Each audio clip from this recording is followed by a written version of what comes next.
Hello and welcome everyone, this is Type V3 and the age of extinction has arrived. This is the Transformers Generations Voyager Grimlock, the fearless Dinobot leader and ultimate wildcard in battle. While recent discoveries in paleontology will lead you to believe that this isn't a Tyrannosaurus, for simplicity's sake let's just refer to Grimlock as a T-Rex, and he's a spiky one at that. The aesthetics seem to carry a sharp and bony theme to them with hints of layered armor. There are some obvious gaps throughout the body, like in the chest, but between the busy and aggressive sculpting, these inconsistencies just tend to blend in. Color-wise, Grimlock is pretty vibrant, and there's plenty of paint apps that range from silver to copper to black and even gorgeous green metallic eyes. The plastic has a nice sheen to it too. Now, while this Dino mode speaks to me a lot, I'll be honest with you, I like it more for what it reminds me of rather than what it is. Digimon fans will no doubt see the skull and metal Greymon influences, and the squash proportions along with the oversized head and tiny arms make for a surprisingly cute dinosaur. Flip up his ears, activate the chomping gimmick, and you've got yourself a beast that comes off way more adorable than it should. Speaking of features, there's ball-jointed arms, universal hip joints, and a knee bend for your limited posing needs. Overall, this mode isn't perfect, but there's enough going on to appeal to all Robot Dino fans. Transforming Grimlock is a fairly simple affair. A lot of the core concepts are pulled straight from his G1 self. The tail becomes the feet, and the legs become the arms. Things do get interesting with the splitting of the T-Rex skull, though it isn't very complicated. Revealing the hands have a neat rhythm to them, and there's interlocking tabs everywhere to hold the figure together. The transformation as a whole is intuitive, yet not very fluid. It requires a little too much effort to get basic ideas done. Samurai, Tribal Warrior, Shredder?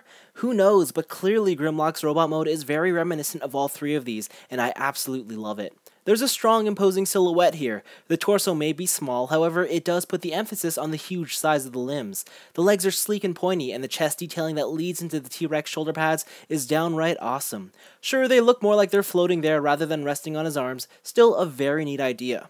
Around back, things get a bit more hollow than I would have preferred, yet my only real concern is that the inside of the dino jaw isn't painted. Had it been copper, it would have easily passed as the robot's tail skirt. Of course, the best part of all is Grimlock's head sculpt. It just looks vicious with those piercing green eyes. As for size, he's your standard Voyager height, although his mass is what really gives him a larger appearance. The first thing you notice when you pick up Grimlock is just the build quality on this thing, and it is amazing. For a toy, it is so solid. It just feels like a brick. It is really nice, dense, thick plastic. I cannot commend this toy enough for just being one of the best in terms of build quality. It really is that impressive. As for articulation, let's check it out. The head itself, there are two joints here somewhere inside the torso. That lets the neck go back and forth and side to side. The problem is it can't really look up that much, but it can look down. I mean, it does look like he's looking inside his armor, but what can you do? Shoulders have some slight movement. You can also move the horns if you like, and you can get them going behind Grimlock's head if that look suits you a bit more. Shoulders themselves have the universal joints that go back and forth, in and out. There's a bicep swivel, single jointed elbow, which has a pretty decent amount of range, and there is a wrist swivel. However, it is connected to this entire claw here, so you can pull it out and move the entire wrist. The only problem is if you do that, this section, because it tabs in on the backside, it will stick out ever so slightly. You can shave down this peg. It won't ruin the transformation or anything. It just means that it won't be able to peg in properly if this protrusion does sort of bug you. I kind of wish, though, that you could somehow get this forward so he has some sort of claw or cestus weapons. I think that would have been cool too, but hey, what can you do? There is no articulation anywhere in the torso, just nothing, so don't expect anything there. I do like these dino arms becoming sort of like a waist belt or thing, something like that. It's pretty cool. The skirts themselves, the front can move up, and these, because they're just on loose pegs, they can get out of the way. The hips themselves are on universal joints back and forth. Problem is they do tend to collide things. I mean, more often than not, this front hip skirt will pop off because of that. The knee joint is a single knee joint with, you can feel that there's indentations there for locking points for where the knee should be. It's not very stiff, but they're there. The ankle can go down, and that's really it. And while there is no ankle tilt, there is a tilt at the top of this boot. So it works for nice A stances, but in super wide-legged stances, it does end up looking like someone just kicked in Grimlock's shin, so that's a bit weird. Posability as a whole, it's not the greatest. On paper, there's a lot of stuff here. It's just in practice, it doesn't really work out and offer too much playability. Again, the real highlight is the build quality. It is just the stiffest thing in the world right now, or I mean, not right now, but for a toy, it is. I am really impressed by just how solid this thing is. Grimlock comes with only one accessory, and it's an enormous mace-like weapon. However, notice that the handle is way too far up the shaft. Because of this, he rarely, if ever, looks like he's going to use it to inflict blunt force trauma.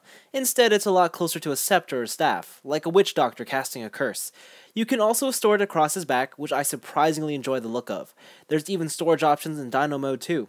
It lengthens the tail and looks pretty lame. Oh, and then there's my favorite gimmick. Attach the weapon to Grimlock's feet in robot mode, and now you've got yourself a puppet on a stick.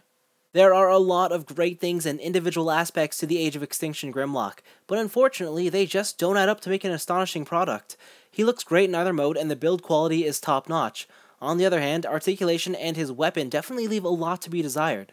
Transformation won't satisfy the engineering junkies, though it does make it easy enough for kids to accomplish. Which sorta leads me to my biggest issue with Grimlock.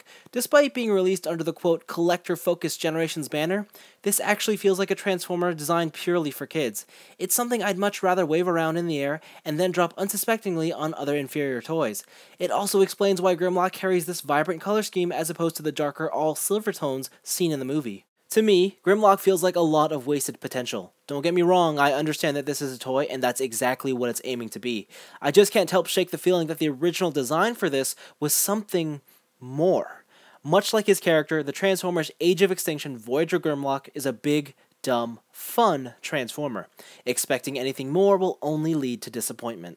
Anyways, this has been Type V3. Thanks for watching, and oh, curse you, Michael Bay. I thought I could be rid of you and your movie-style Transformers. Better to just accept it and enjoy the ride, I guess.